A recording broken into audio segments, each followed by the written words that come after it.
शादियों में अक्सर मैं सोचता हूँ कि हमारा दृष्टिकोण क्या है। जब घर के बाहर कोई आता है कचरे वाला, कहते हैं हम लोग कि कूड़े वाला आया है। अरे भाई, कूड़ा तो हम फैला रहे हैं, तो सफाई करने वाला। अब सफाई करने वाले को हम लोग कूड़े वाला कहते हैं।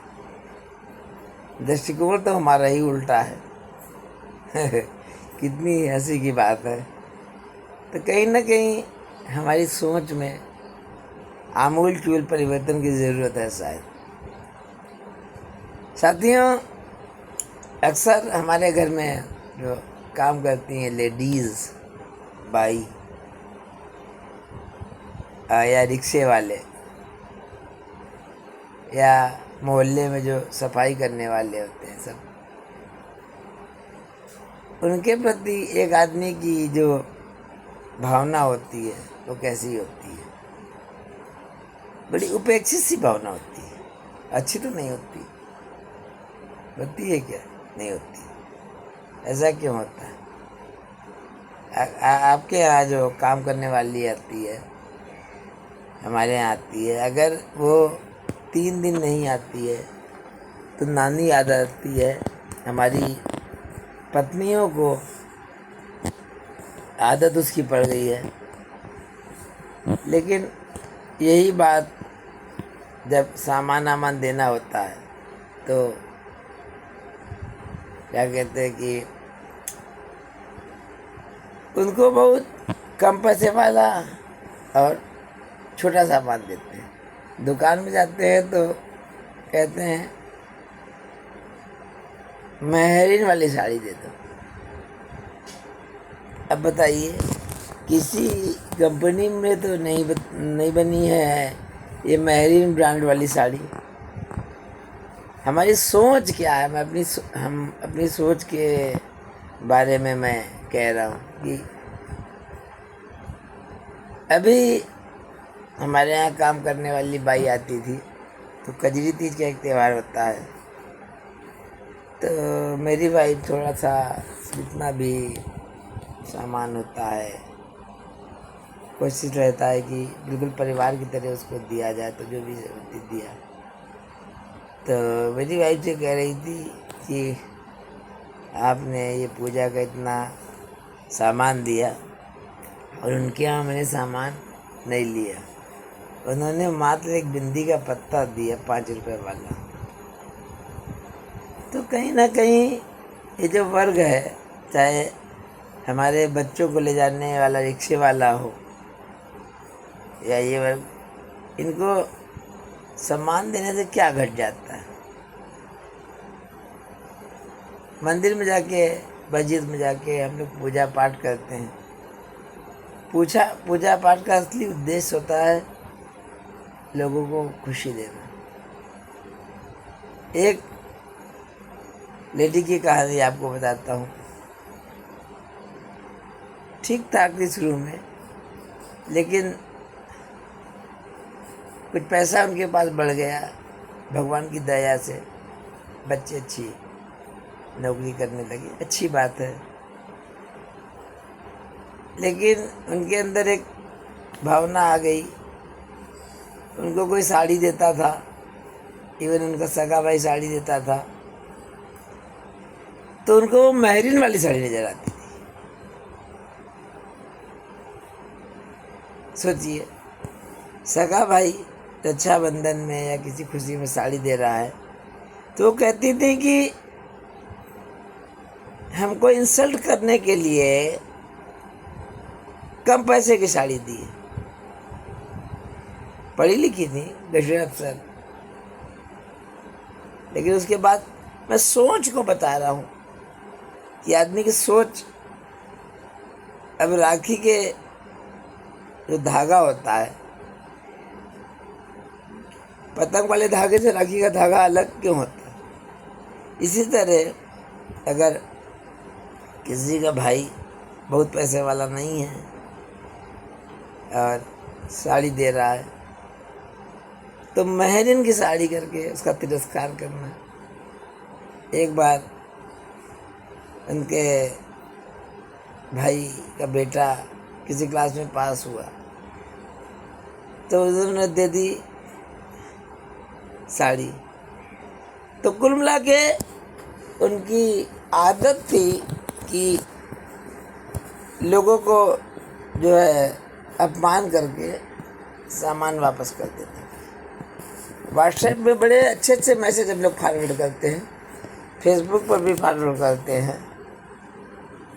तो ये चीज़ें समाज के लिए क्या है। एक और आदत थी, अगर 40 साल पहले 50 साल पहले किसी ने कोई बात की है, उनके सबकॉन्शियस माइंड से निकला नहीं करती थी। हमेशा गले मुर्दे उखाड़ा करती थी। एक बार तो उनका भाई उनके घर होली पर गया त्योहार में। छोटा भाई हमेशा सोचा करता था कि चलो यार बड़ी बहन है, और कभी पुरानी बात तो याद नहीं रखता था। तो होली तक में उसको घर के अंदर नहीं कहा कि आओ भाई त्योहार का समय है। तो ये रिश्ते जो है ऐसे नहीं बन पाते। रिश्ते को बनाने में बहुत मेहनत लगती है, लेकिन टूटने में 1 सेकंड लगता है। मेरा उद्देश्य यही होता है कि संबंधों में जो छोटी छोटी बात हो जाए, पुरानी बातें हो चुकी हों, 40 साल पुरानी 50 साल पुरानी बातें, और गले मुर्दे उखाड़ते रहना और अपने संबंधों का प्रभाव बच्चों पर आते देना और ये दिखाना कि हम उम्र से बड़े हैं, तो क्या कहते हैं, छोटे भाई बहनों को बिना किसी कारण के जलील करते रहना समाज में अच्छी बात को देर तक रही है। एक अच्छे संबंध चलने नहीं है, ध्वस्त हो जाने हैं। उन्होंने लेडी जिन्होंने इस तरीके की आदत थी कि आए दिन भाई से लड़ते रहने की, भाई ने भी 25 साल 30 साल संबंध चलाए और रहता था पिता के साथ अपने परिवार में। उनकी दहशत के कारण उस मकान को छोड़ दिया। यद्यपि उसकी इच्छा थी कि पिता के साथ अंतिम समय तक रहे, लेकिन उसका अपना परिवार था, उसने छोड़ दिया मकान ही।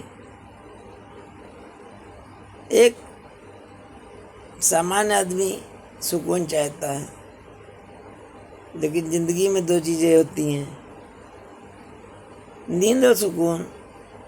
वही ना मिले तो स्थान जो है छोड़ देना ही अच्छा होता है। साथियों, वीडियो का उद्देश्य हमेशा की तरह किसी एक व्यक्ति पर नहीं होता है। मेरा उद्देश्य होता है संबंधों को कैसे बचाए रखा जाए। व्हाट्सएप के मैसेज से संबंध जो है नहीं बचते। संबंध के लिए वास्तविक रूप में हमको सिद्ध करना होता है कि नहीं, हम आपकी पीड़ा को समझते हैं। बड़ा आदमी अगर सोच से बड़ा नहीं है, उसके मन में लालच है, कुटिलता है और अपनी बात को थोपने की आदत है, नहीं चल सकते हैं। रिश्ते दिल से चलते हैं तो दिल से ही चलेंगे। जैसे सच्चाई से चलते हैं, सच्चाई से चलेंगे। ईमानदारी से चलते हैं, ईमानदारी से चलते हैं। अगर कोई आपके साथ जीवन भर 40-50 साल खड़ा रहा है, उसके कर्म अच्छे रहे हैं, तो पहले सोचना चाहिए कि कर्म कैसे है। अगर एक तरफ कर्म है और एक तरफ शब्द है, कर्म को महत्व देना चाहिए। लेकिन मूर्ख जो है ना, शब्दों को खाली महत्व देते हैं, कर्म को नहीं। एक लेडी को बीमारी थी, उनका भाई वीडियो बनाता था, तो उनको लगता था कि भाई मेरे ऊपर वीडियो बनाता है। उन्होंने कभी ये नहीं देखा कि उस भाई के जीवन भर कर्म कैसे रहे हैं, और इस तरह वीडियो के माध्यम से संबंध टूट गया।